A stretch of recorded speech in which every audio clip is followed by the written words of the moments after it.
میرے عزیز دوستوں اور بزرگوں، یہ علی مرتضیٰ کرم اللہ تعالی وجہ الکریم ہے، جن کی آنکھوں کی طاقت، جن کی زبان کی تاثیر اور جن کی عصا کی تاثیر یہ ہے کہ آپ نے نہر فرات کو سنا ہوگا کہ ایک وقت ایسا آیا علی مرتضیٰ جب خلیفہ بنے تو خلافت کے بعد میں نہر فرات جو ہے وہ بالکل آب و تاب میں آ گیا، یعنی اس میں سیلاب آ گیا، اور دوسرے صحابہ کرام آپ کی بارگاہ میں شکایت لے کر پہنچے کہ امیر المومنین معاملہ ایسا ہے کہ نہر فرات کا پانی نہر کے باہر آ رہا ہے، سب کی کھیتیاں برباد ہو رہی ہیں۔ علی مرتضیٰ نے کچھ نہیں کہا کہ میں کیا کروں گا، یہ تو اللہ کی قدرت ہے۔ جو وہ منصب پر فائز تھے ان کی ذمہ داری سمجھتے تھے کہ ان کی مصیبت کو کسی نہ کسی طریقے سے دور کرنا ہے۔ آج منصب پر فائز ہونے کے بعد اپنی مصیبت لوگ دور کرتے ہیں، اور نتیجہ یہ نکلتا ہے کہ بیچارے اپنی مصیبت دور کرتے کرتے خود مصیبت میں پڑ جاتے ہیں۔ وہ اپنی مصیبت دور کرنا چاہتے ہیں لیکن اللہ کی طرف سے مصیبتیں آ جاتی ہیں، کریں تو کیا کریں۔ لیکن جو اللہ کے لیے قوم کی خدمت کرتا ہے، اللہ کے لیے غریبوں کی مدد کرتا ہے، اللہ ہمیشہ اس کا بھلا کرتا ہے۔ علی مرتضیٰ گھر کے اندر جاتے ہیں، امامہ شریف رسول اعظم کا اٹھایا، سر پہ رکھا، جبہ شریف رسول اعظم کا اٹھایا اور پہنا، عصا لیا، لاٹھی، اور اپنے گھوڑے پر سوار ہوئے اور نہر فرات کی طرف چل دیا۔ چلو دیکھتے ہیں نہر فرات کیا کر رہا ہے۔ اللہ اکبر، کسی سے کچھ بھی نہیں کہا کہ کچھ لے کر آؤ، پانی نکالنا پڑے گا، پانی سکھانا پڑے گا، نہیں، اللہ کی ذات پہ بھروسہ تھا کہ زبان سے جو نکلے گا یا جو کرنا چاہیں گے وہ ہو جائے گا۔ نہر فرات پر آپ پہنچے، کسی سے کچھ بھی نہیں کہا، سارے لوگ پیچھے پیچھے دوڑتے جا رہے، دیکھو بھائی علی کرنے کیا جا رہے ہیں، کچھ بتایا نہیں، کہاں جا رہے ہیں، کیا کرنے جا رہے ہیں۔ میرے عزیز دوستوں اور بزرگوں، جب وہاں پر گئے، نہر فرات کے پل پر گھوڑے کو کھڑا کیا، مصلی بچھایا، 2 رکعت نماز پڑھی۔ یہ اللہ کی بارگاہ میں اپنی زبان کی تاثیر کرنے کا ذریعہ ہوتا ہے۔ یہ اللہ والے تھے کہ کچھ بھی خدا کی بارگاہ میں پیش کرنا ہوتا تو پہلے نفل پڑھ کے اس کو راضی کرتے، راضی تو تھا ہی لیکن اور قریب ہو جاتے تھے کہ اب جو بولوں گا وہ پورا ہو جائے گا، اب جو بولوں گا وہ پورا ہو جائے گا۔ نماز پڑھی، دعا کی، اور دعا کرنے کے بعد میں نہر فرات کے کنارے کھڑے ہو گئے، کہا کتنا پانی کم کرنا ہے بتاؤ۔ آپ نے ایسے کیا، عصا سے، لاٹھی سے، کچھ بھی نہیں کہا، صرف لاٹھی سے اشارہ کیا، پانی 1 فٹ کم ہو گیا۔ کہا ٹھیک ہے، لوگوں نے کہا نہیں اور کم چاہیے۔ دوسری مرتبہ لاٹھی ایسے کیا، 1 فٹ اور کم ہو گیا۔ کہا اور، کہا ہاں۔ تیسری مرتبہ لاٹھی سے اشارہ کیا، 1 فٹ اور کم ہو گیا۔ جب پانی 3 فٹ کم ہو گیا تو لوگوں نے کہا اب رہنے دیجیے، نہیں سوکھا دیں گے آپ، کہیں ایسا نہ ہو کہ اشارہ کرتے جائیں اور نہر فرات سوکھ جائے۔ علی مرتضیٰ نے کہا ٹھیک ہے جاؤ، اب فرات کی طاقت یہ نہیں ہو سکتی ہے کہ وہ سیلاب لائے اور تمہاری کھیتیوں کو برباد کرے، پانی سے آگے بڑھے گا ہی نہیں بڑھے گا۔ تو یہ ہیں اللہ والے جو لاٹھیوں سے بھی اشارہ کرتے ہیں تو چیزیں ان کی آواز سن لیتی کہ یہ کہنا کیا چاہتے۔ نہر فرات کو کیا معلوم کہ یہ لاٹھی کیا کہہ رہی ہے؟ بھائی نہر فرات ایک نہر ہے، پانی ہے، اس کو کیا معلوم کہ علی لاٹھی سے کیا کہنا چاہ رہے ہیں۔ لیکن جیسے اللہ والے ہوتے ہیں ویسے اللہ چیزوں کو بھی طاقت دے دیتا ہے، سننے کی، بولنے کی اور سمجھنے کی۔ نہر فرات سمجھ گیا اس کا اشارہ یہی ہے، آ جاؤ نیچے، اس کا اشارہ یہی ہے اور نیچے آ جاؤ۔ 3 فٹ جب نیچے ہو گیا تو لوگوں نے کہا اے امیر المومنین اب رہنے دیجیے، آپ وہاں سے اپنے مکان پر تشریف لے جاتے ہیں۔ تو یہ علی مرتضیٰ کی زبان کی تاثیر، لاٹھی کی تاثیر ہے، اور یہ ایک طرح سے آپ کی بہت بڑی کرامت بھی ہے۔ کرامت سمجھتے ہیں نا کہ ایسا کام جو ہونے کے لائق نہیں ہوتا ہے، اگر کوئی اس کو کر دے تو کہا جاتا ہے یہ اس کی کرامت ہے۔ اللہ کے انبیاء اور رسول کے علاوہ کوئی ایسا کام کرے تو وہ کرامت کہی جاتی ہے، اور انبیاء اور رسول کہتے تو کہا جاتا ہے یہ معجزہ ہے۔ تو علی مرتضیٰ کرم اللہ تعالیٰ وجہ الکریم نے نہر فرات کو نیچے لایا کہ بھائی نیچے آ جاؤ، کیوں پریشان کر رہے ہیں، کیوں سب کی فصلیں خراب کر رہے ہو۔ بہرحال علی مرتضیٰ کرم اللہ تعالیٰ وجہ الکریم کے فیصلے اتنے عجیب و غریب ہوا کرتے تھے کہ جب آپ کی بارگاہ میں کوئی فیصلہ آتا تو فیصلہ ایسا فرماتے کہ آمنے سامنے جتنے بھی لوگ بیٹھے رہتے وہ دنگ رہ جاتے کہ بھائی ایسا فیصلہ کون کرتا ہے۔ اس کے لیے آپ کو ایک واقعہ سناتا ہوں۔ ایک غلام اور غلام کا جو مالک تھا اس نے اپنے بیٹے کو غلام کے ساتھ کوفہ بھیجا، کسی کام سے بھیجا، اور ہوا یہ کہ راستے میں غلام اور لڑکے دونوں لڑ گئے، لڑکے نے غلام کو مارا، غلام نے اس کو گالیاں دی۔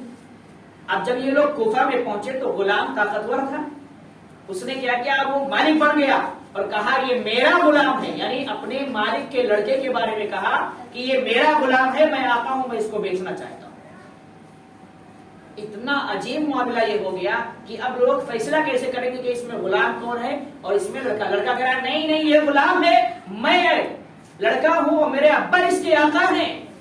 اس نے کہا نہیں یہ جھوٹ بول رہا ہے، میں آقا ہوں اور یہ غلام ہے، میں اس کو بیچنا چاہ رہا ہوں۔ یہ فیصلہ جب کوئی نہ کر سکا تو علی مرتضیٰ کی بارگاہ میں فیصلہ لیا۔ علی مرتضیٰ نے پوچھا بھائی کیا بات ہے؟ تو اس نے کہا میں آقا ہوں، یہ غلام ہے، میں بیچنا چاہتا ہوں۔ اور اس نے کہا نہیں یہ غلام ہے، میں لڑکا ہوں اور میرے ابا اس کے آقا ہیں۔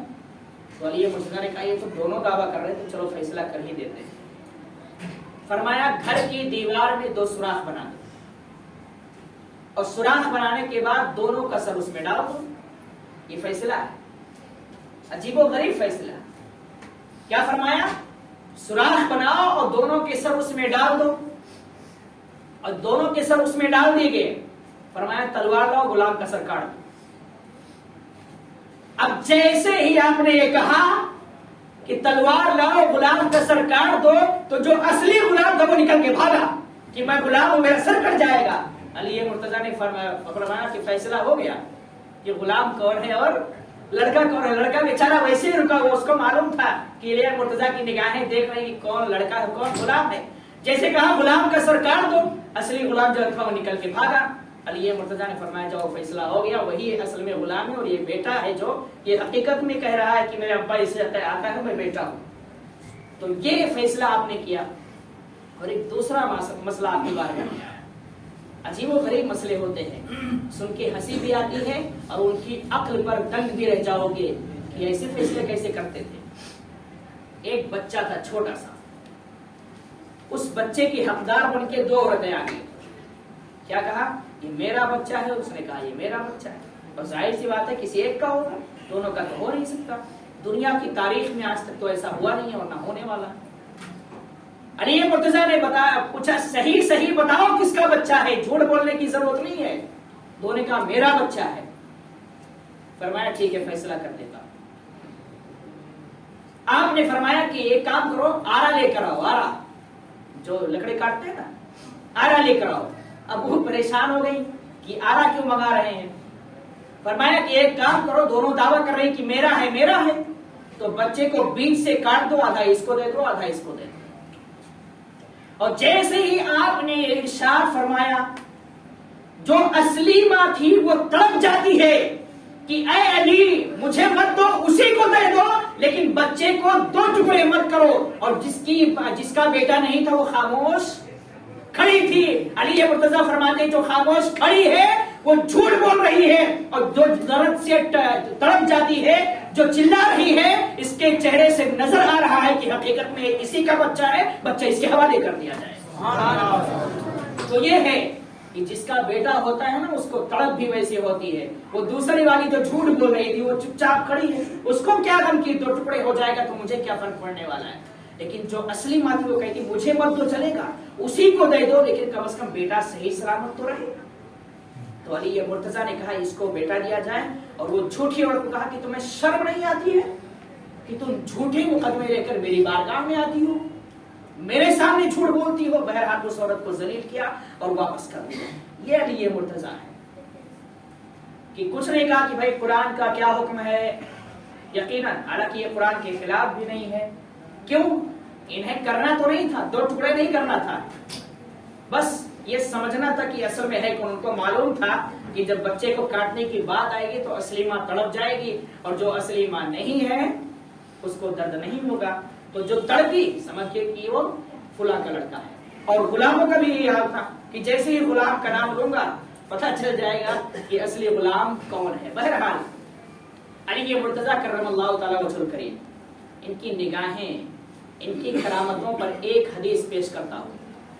علی مرتضیٰ رضی اللہ تعالیٰ کوفہ میں پہنچے جب، تو کوفہ میں صبح کی نماز پڑھی اور نماز پڑھنے کے بعد میں بیٹھے ایسے بیٹھے نارملی، اور ایک صحابی کو بلا کہ بھائی جاؤ فلاں مسجد کے پاس ایک گھر ہے اس کے بازو میں، وہاں دو میاں بیوی جھگڑا کر رہے، بلا لو۔ علی مرتضیٰ کو یہ کیسے پتا چلا کہ فلاں مسجد کے پاس ایک گھر ہے، وہاں دولہا دلہن میاں بیوی ابھی بس شادی ہوئی تھی، ایک ہی رات گزرے تھے، اور جب شادی ہوئی دونوں ملاقات کرتے ہیں تو ملاقات کرنے جیسے ہی کرتے ہیں اسی وقت سے جھگڑا چالو، صبح ہو گئی جھگڑا کرتے کرتے، فرمایا جاؤ بلا لاؤ۔ جب وہ شخص گئے وہاں پر تو واقعی ان دونوں میں جھگڑا چالو تھا، ابھی بھی چالو تھا۔ علی مرتضیٰ کی نگاہیں دیکھو، بیٹھے ہیں کہاں اور خبر کہاں کی رکھتے ہیں، اور یہی بات نہیں، صرف اتنا ہی نہیں معلوم تھا، بلا کے لایا گیا، آپ نے فرمایا کہ تم دونوں میں پوری رات جھگڑا ہوا ہے اور ابھی بھی جھگڑا چل رہا ہے؟ انہوں نے کہا ہاں۔ تو آپ نے پوچھا معاملہ کیا ہے؟ عورت نے کہا کہ ہم دونوں کی شادی ہو گئی ہے اور جھگڑا ہو رہا ہے۔ تو آپ نے پوچھا اس کو تم پہلے سے جانتی ہو، یعنی شوہر کو؟ تو اس عورت نے کہا نہیں میں تو پہلے سے نہیں جانتی، البتہ ایک رات ہوا میرا شوہر بنا ہے، بس اس وقت سے جانتی ہوں۔ اب سنیے داستان کیا ہے۔ علی مرتضیٰ نے فرمایا میں بتا دیتا ہوں کہ کون ہے اور کیا ہے۔ فرمایا یہ بتاؤ کہ تمہیں معلوم ہے نا کہ تم شادی سے پہلے کسی وجہ سے حاملہ ہو گئی تھی، اور تمہاری ماں کو یہ بات پتا تھی، تمہارے باپ کو نہیں پتا تھا۔ جب بچہ پیدا ہونے والا تھا تو تمہاری ماں گھر سے باہر لے جاتی ہے تمہیں، بچہ پیدا ہوتا ہے اور تم ماں اور بیٹی دونوں مل کے بچے کو وہاں پھینک آتی ہو۔ یہ پورا واقعہ علی مرتضیٰ سنا رہے ہیں۔ عورت نے کہا ہاں۔ دنگ ہو گئی عورت کہ آج تک اس واقعے کو میری ماں اور میرے علاوہ کوئی جانتا ہی نہیں ہے، اور یہاں علی مرتضیٰ کو ذرہ ذرہ پتا ہے۔ وہ دنگ رہ جاتی ہے۔ پھر آپ نے فرمایا کہ کسی جانور نے اس پہ حملہ کرنا چاہا تو نے پتھر پھینک کے مارا تھا؟ اس نے کہا ہاں۔ وہ پریشان ہے کہ یہ کہاں تھے اور کیسے دیکھا؟ پھر آپ نے فرمایا کہ جب تو نے پتھر مارا تو اس کے سر پر پتھر، لڑکے کے سر پر پتھر لگا تھا اور سر پھٹ بھی گیا تھا؟ اس نے کہا ہاں۔ پھر آپ نے کہا اس پہ تیری ماں نے پٹی باندھا تھا؟ اس نے کہا ہاں۔ پریشان ہے کہ اتنی ڈیٹیل کے ساتھ یہ کیسے پتا ہو گیا؟ اور علی مرتضیٰ فرماتے ہیں جب تم دونوں بچے کو چھوڑ کر چلے گئے تو یہی لوگوں نے کیا کیا، محلے کو لوگوں نے بچوں کو اٹھا کر لایا اور وہ پرورش کرتے رہے بچے کی، اور وہ بچہ جوان ہو گیا، اور جس سے تیرا نکاح ہوا ہے وہی اصل میں تیرا بچہ ہے، وہی اصل میں تیرا بچہ ہے، جس سے تیرا نکاح ہوا ہے کل، جو تیرا شوہر بنا ہے یہ وہی بچہ ہے جو تو نے پھینک کر آئی تھی۔ وہ پریشان ہو گئی کیسے پتا؟ علی مرتضیٰ نے فرمایا اس کا سر کھولو اور دیکھو وہ نشان ابھی بھی موجود ہے جو پتھر لگا تھا۔ سر کھولا گیا تو وہ نشان موجود تھا۔ کیا ہوا؟ سر کھولا گیا تو نشان موجود تھا۔ وہ عورت پریشان ہو گئی کہ اے علی، میری ماں اور میرے علاوہ اس بات کو کوئی جانتا ہی نہیں تھا، آپ کو کیسے پتا؟ علی مرتضیٰ نے فرمایا تمہیں معلوم ہے نا کہ کوئی نہیں جانتا تھا، لیکن اللہ نے ہماری نگاہوں میں اور ہماری فراست میں، عقل میں اتنی طاقت دی ہے کہ ہم بیٹھے ہیں کوفہ میں لیکن دنیا کی خبر رکھتے ہیں۔ پھر علی مرتضیٰ نے ان دونوں کو الگ کر دیا کہ تو ماں ہے اور یہ بیٹا ہے، لے کے جا، آج سے تو ماں بن کے رہے گی اور یہ تیرا بیٹا رہے گا، نکاح کرنا ہے تو کسی اور سے تو نکاح کر لے۔ یہ ہے، ورنہ ایک زندگی ایسی گزرتی کہ ماں اور بیٹا، میاں اور بیوی بن کر زندگی گزارتے، لیکن علی مرتضیٰ کی نگاہوں نے دیکھا، حالانکہ کسی نے نہیں بتایا۔ حدیث میں آیا کہ نہ کسی نے بتایا، نہ اس کے گھر والوں نے بتایا، اور واقعی یہ بات بالکل حق ہے کہ اس کے باپ تک کو نہیں پتا تھا، تو کسی کو کیسے پتا چلے گا؟ صرف اس کی ماں اور اس کو پتا تھا۔ علی مرتضیٰ کو یہ واقعہ کیسے پتا ہوا؟ صرف علم غیب کی بنیاد پر پتا ہوا ہے۔ تو یہاں سے ایک سبق ہمیں ملتا ہے کہ علم غیب ان صحابہ کو، ان خلفاء کو جب اتنا زیادہ حاصل ہے کہ کوفے میں بیٹھ کر یہ خبر رکھ رہے ہیں کہ فلاں جگہ پر گھر میں جھگڑا ہو رہا ہے، اور جھگڑے کی داستان پوری بتا رہے ہیں، بچپن سے اب تک اتنی خبر، اتنی باریکیاں جب ان کو پتا ہے، تو پھر رسول اعظم کے بارے میں یہ کہنا معاذ اللہ کہ ان کو کچھ بھی نہیں پتا ہے، تو ہم اور آپ یہ کہیں گے جو یہ کہتا ہے اس سے بڑا گدھا بھی پوری دنیا میں کوئی نہیں ہے۔ اور یہ جو واقعات ہم بیان کر رہے ہیں یہ حدیث ہیں، کوئی مائی کا لال انکار نہیں کر سکتا ہے، کوئی نہیں انکار کر سکتا، حدیث ہیں سب۔ تو جب ہمارا اور آپ کا عقیدہ ہے کہ ان صحابہ نے اتنا علم غیب کو دیکھا اور قوم کے سامنے بیان کیا، اتنا علم غیب اللہ نے انہیں عطا کیا تھا، تو جب غلاموں کا یہ حال تھا تو آقا کا عالم کیا ہوگا؟ لیکن ان کمینوں نے کبھی بھی ان پہ انگلی نہیں اٹھایا، ڈائریکٹ رسول اعظم پہ انگلی اٹھایا، طاقت بھی ان کی نہیں ہے۔ دیکھیے جو جتنا بڑا گستاخ ہوتا ہے نا وہ اتنی ہی بڑی شخصیت پر انگلی اٹھاتا ہے،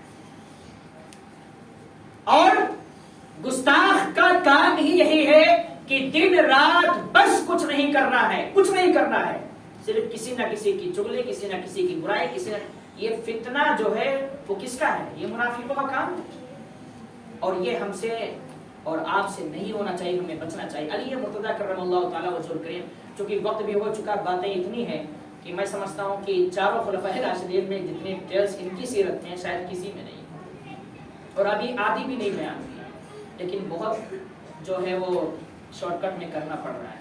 علی مرتضیٰ کی خلافت اور شہادت بیان کر دوں 2 سے 4 منٹ میں اور اپنی گفتگو کو ختم کروں۔ عثمان غنی رضی اللہ تعالیٰ عنہ جب شہید ہو گئے تو بغیر کسی چو چرا کے، بغیر کسی اعتراض کے سارے صحابہ نے علی مرتضیٰ کے ہاتھ پہ خود بیعت کر لیا، ان کو کہنا بھی نہیں پڑا کہ میں خلیفہ بنوں گا، کیونکہ سب کو معلوم تھا کہ اب کوئی ایسا ہے ہی نہیں جو ان کے برابر ہو، ان سے بڑا ہو، ان سے زیادہ جانکار ہو، ان سے فضیلت والا ہو، رسول اعظم سے ان سے زیادہ قریب کوئی نہیں تھا، سب نے بیعت کر لیا، بیعت تو ہو گئی، خلیفہ تو بن گئے، لیکن علی مرتضیٰ کے سامنے ایک بہت بڑا چیلنج آیا کہ جن لوگوں نے عثمان غنی کو شہید کیا ہے ان کا بدلہ لیا جائے گا، عثمان غنی کا بدلہ لیا جائے، اور اسی بدلے کو لے کر ایسا اختلاف پیدا ہو گیا کہ 2 جماعتیں بن گئی، اور ایک جماعت جسے خارجی کہا جاتا ہے، جب راستے میں ایک جنگ ہوئی اور جنگ کے بعد میں کچھ لوگ جو ہے وہ علی مرتضیٰ کی جماعت میں آ گئے، اور کچھ جو ہے علی مرتضیٰ کی جماعت سے نکل کے بھاگ گئے، جن کو خارجی کہا جاتا ہے، دشمن بن گئے، اور ان لوگوں نے ایسا دشمن بنا کہ وہ لوگ علی مرتضیٰ کو شہید کرنے کی پلاننگ میں لگے کہ اب ان کو شہید کرنا ہے۔ ہوا یہ کہ 3 لوگ تیار ہوئے، اس میں ایک دجال قسم کا تھا، اس نے یہ فیصلہ کیا کہ میں علی کو شہید کروں گا، ایک نے فیصلہ کیا کہ میں عمرو بن سعد کو، تیسرے صحابہ کرام کو شہید کرنا ہے، بہرحال علی مرتضیٰ کی بات کرتا۔ ابو جندل نام کا ایک شخص تھا، اس نے یہ وعدہ کیا کہ میں علی کو شہید کروں گا، اور پوری تیاری کے ساتھ یہ کمبخت بھی جو ہے پوری تیاری کے ساتھ نکلا، اور علی مرتضیٰ کرم اللہ تعالیٰ وجہ الکریم جب نماز پڑھانے کے لیے نکلے تو یہ چھپا ہوا تھا، بس پوری تیاری کے ساتھ ہتھیار لے کر راستے میں کھڑا ہو گیا علی مرتضیٰ کے سامنے، اور بغیر کسی بات چیت کے، بغیر کسی چوچرا کے 17 رمضان مبارک کو اس نے علی مرتضیٰ کے اوپر حملہ کر دیا۔ علی مرتضیٰ کرم اللہ تعالیٰ وجہ الکریم 2 دن تک زخموں کے تاب میں تھے، اور 2 دن کے بعد آپ کا وصال ہو گیا، پردہ فرما گیا۔ خلافت اس طریقے سے آئی کہ کوئی اعتراض نہیں ہوا، لیکن خلافت کے بعد جو چیلنج آیا اسی چیلنج کی بنیاد پر اختلاف پیدا ہو گیا، اور اتنا اختلاف ہوا کہ علی مرتضیٰ کو شہید کرنے کے لیے کوئی اور نہیں، کہتے ہیں نا کہ دوسرا اگر دشمن بنے گا تو کسی نہ کسی دن وہ دوست بن جائے گا، لیکن اپنا جب دشمن بنتا ہے نا تو بڑا خطرناک ہوتا ہے۔ تو ویسے ہی ہوا کہ وہ لوگ جو دشمن بنے تھے وہ علی مرتضیٰ کی جماعت والے ہی تھے جو نکل گئے تھے، دشمن بن گئے تھے۔ میرے عزیز دوستوں اور بزرگوں، وقت ختم ہو چکا ہے۔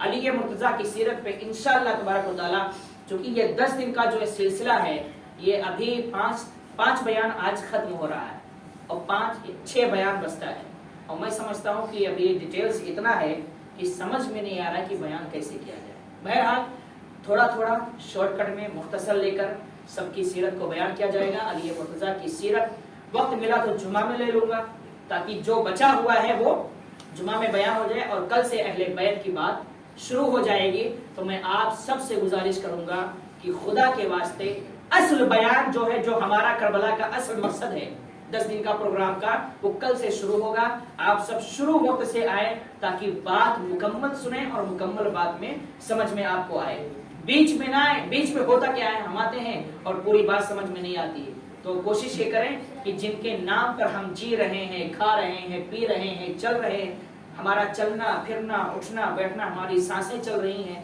یہ سب انہی لوگوں کا صدقہ ہے۔ ان کے لیے ہمارے پاس 1 گھنٹے کا وقت نہیں ہے کہ 1 گھنٹہ ان کی محفل میں آپ تو بہت بڑے خوش نصیب ہیں، اور اللہ ایسے ہی سب کو خوش نصیب بنائے۔ کچھ ظالم قسم کے لوگ ڈھول تاشے بھی بجا رہے ہوں گے امام حسین کے نام پہ، لیکن وہ حسینی نہیں ہے، وہ یزیدی ہیں۔ اصل حسینی آپ ہیں کہ ان کے ذکر کی محفل میں بیٹھے ہوئے ہیں۔ ہم اور آپ بڑے خوش نصیب ہیں کہ ایسی محفلوں میں بیٹھنے کا ہمیں موقع ملا، ورنہ آج کچھ لوگ ظالم قسم کے اپنے آپ کو حسینی کہتے ہیں، لیکن کام وہ کرتے ہیں جو دمشق میں یزیدیوں نے کیا تھا، خوشی منایا تھا۔ تو ہمیں اس سے پرہیز کرنا ہے، اور کوشش یہ کرنا ہے کہ امام حسین، اہل بیت کرام، اور جو کچھ کربلا کا منظر تھا اس کا پورا واقعہ، چونکہ اس میں شارٹ کٹ نہیں ہوتا، یہ بھی سن لیجیے، اس میں شارٹ کٹ کریں گے تو بات سمجھ میں آئے گی نہیں، اس لیے وہ ایک طرف سے شروع ہوتی ہے اور لاسٹ تک جاتی ہے، تو اس کو شروع سے سنیں گے تبھی بات سمجھ میں آئے گی، اور اس میں ہماری بھی نہیں چل پائے گی۔ ان صحابہ کرام کی سیرت ہے بھائی، تھوڑا ادھر سے لے لیے، تھوڑا ادھر سے، لیکن ان کی سیرت تو ایک داستان ہے نا، اس کو کٹ نہیں کر سکتے کہ چلو ادھر کٹ کر دیں، ادھر کٹ کریں گے تو آپ کو کچھ سمجھ میں آئے گا کہ وہاں تک یہ ہوا تھا اور بیچ میں کیا ہوا، سمجھ میں نہیں آیا۔ تو وہ شروع سے بیان ہوگا، اس لیے آپ سے گزارش ہے کہ پروگرام عشاء کی نماز یہیں پڑھیں اور فوراً بیٹھ جائیں تاکہ شروع سے بیان ہو تو پوری بات سمجھ میں۔ کل انشاءاللہ اہل بیت کی فضیلت پہ گفتگو ہوگی، اور پھر مکے سے کس طریقے سے امام حسین نکلتے ہیں، کیا آپ کے ساتھ ہوتا ہے، کیسے ہوتا ہے، وہ سب بیان ہوگا۔ اللہ رب العزت کی بارگاہ میں دعا ہے کہ پروردگار عالم ہم سب کو انہی اہل بیت کرام کے نقش قدم پر چلنے کی توفیق عطا فرمائے، اور اسی سے ہم سب کو سچی پکی محبت کی توفیق عطا فرمائے۔ اور آپ کو اخیر میں اعلان کرتا چلوں کہ ابھی آج جو کچھ نیاز کا انتظام ہے، آپ سب کے لیے کھانے کا بھی انتظام ہے۔ یہ کھانا جو ہے وہ شہدائے کربلا کے نام سے ہے، مسجد کے صدر صاحب اور اسماعیل بھائی، دونوں بھائی مل کے کر رہے ہیں۔